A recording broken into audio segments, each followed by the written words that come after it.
back to Coffee with Kerri-Lynn. I hope you guys had an amazing Thanksgiving. We had a rockin' and rollin' Thanksgiving at the Homestead. Of course, Tuesday's rockin' and rollin' at the Homestead too.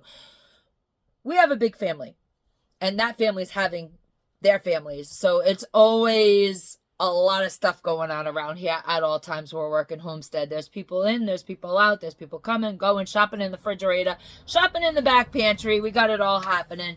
And if you're from a large family or you had a large family, you know what I'm talking about. That synergy, that amazing, chaotic, loving, ball-busting energy that large families produce. We have it here about 7 days a week. What made it special this year was the grandchildren. We have grandbabies that are starting to understand. We got some birthdays coming up.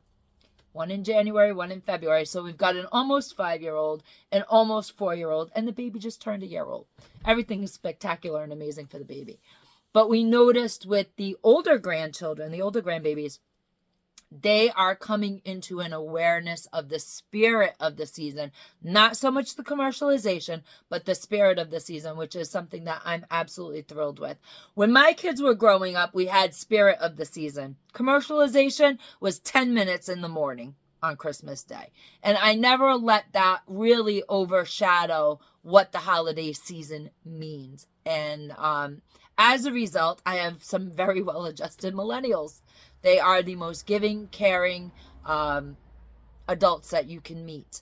They understand that they grew up with means and that not everybody grew up with the advantages in life that they got to have. So, like I said, they're just very well-rounded, adjusted people. When I was a kid, I had one side of the family. My dad was an only child, so I was spoiled as hell, and they had the means to do it. And on my mom's side of the family, my grandma had 4 kids.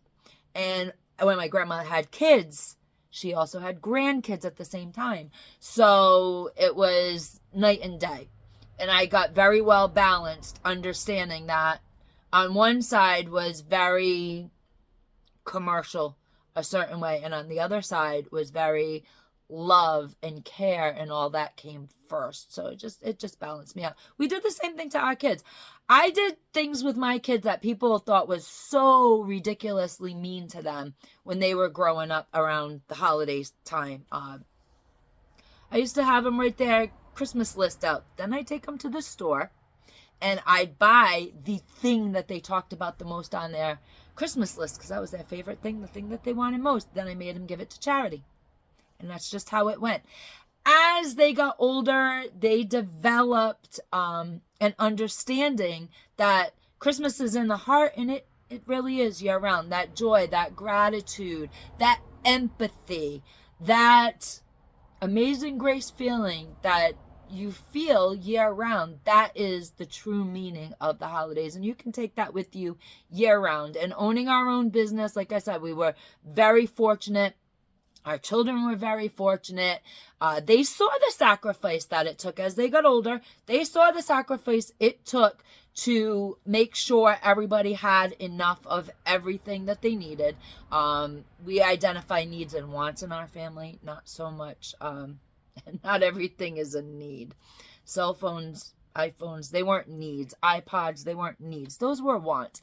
And my kids are really, really good at identifying needs and wants. And we're just kind of getting the grandbabies to understand what you need in life and what you want in life are 2 different things. But yeah, our businesses, we always did food drives. We always did. I can say this now because we're retired, so it doesn't matter. We did food drives. We always did charitable things. We made our kids do charitable things, and that is really what helped temper and balance our kids out. We didn't overspoil, but we had enough, and we were going to revel in that prosperity. We earned it, and some people don't agree with that and some people do, but that's how we raised our kids. And we raised our kids with a spirit of joy, a spirit of gratitude, a spirit of appreciation, and a spirit of empathy. Now we're doing it with the grandkids. I think the best part of the entire Thanksgiving was I have 4 Christmas trees in my house because Christmas just throws up at my house. If you're going to go big or go home. I mean, come on. So we have 4 Christmas trees. They will not all have presents under them. Only one tree gets some presents under them.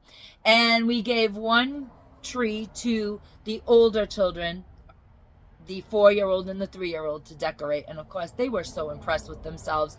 We had all the ornaments on one branch, but that was okay. We didn't correct it. Just go do your thing. And the best part in their eyes was when Papa put the star on top of the Christmas tree and plugged it in for them. And it lit up purple and white because, everything was themed because I do that. It's a little OCD thing that I do. So they had all purple and pink and blue and white ornaments to put on the tree. And the tree was lit, the theme, and their eyes got so big. And the pride, oh my gosh, the pride, they did it. And that was the center star activity of the entire Thanksgiving Day. Of course, we did write letters to Santa Claus, and we mailed them in my special mailbox, which has a direct line to the North Pole.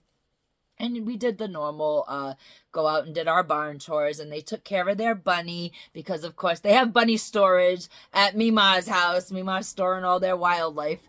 And, we just had a good time. We also, our city does a great thing for Small Business Saturday.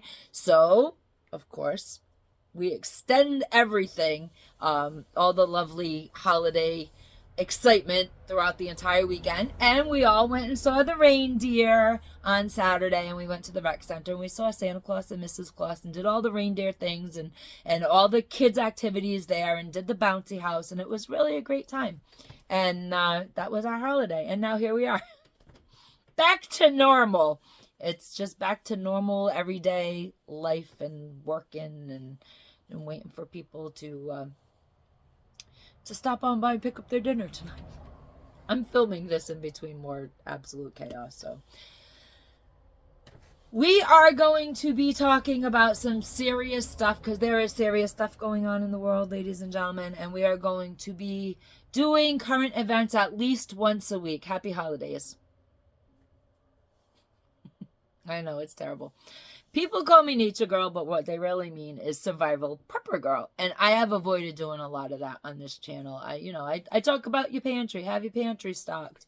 I talk about how difficult life is getting financially. Aren't you feeling the pinch? But what I'm not talking about is what's really going on in the world. And we're going to start those series because Twilight Zone 2.0 is happening. It's happening as we live life.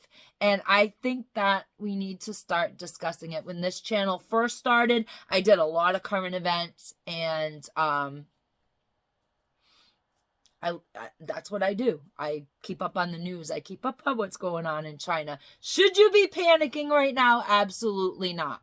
Do not panic at what's going on in China right now because it's isolated. It's not here. It's not in the United States. There are reports that there is some sickness with the pneumonia of the children in the Netherlands. But that is a video for another time and a deep dive discussion on a different platform. And here we're going to have to talk around a lot of different things as we get into the current event portion of Coffee with Kerri-Lynn. We are, like I said, this is going to be Twilight Zone 2.0. What do you want? It's election year. It's election season. So there's going to be a lot of whack-ass shit going on in the world. And we are going to start covering it in between the cool stuff that I like to do. I like to show you guys my knitting. I like to show you guys what I do in my studio, the spinning. So all the fiber arts and crafts are going to happen. We've started little cooking segments. That's going to happen.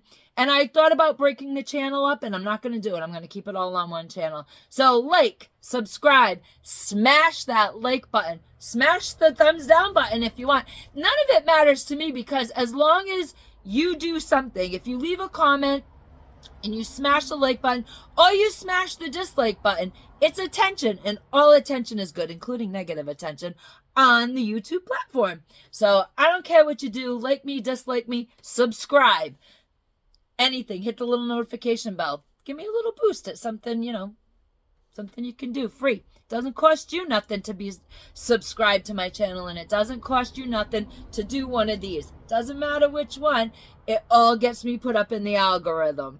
Ladies and gentlemen, beautiful creatures of the world, carpe diem, because no one promised you a tomorrow.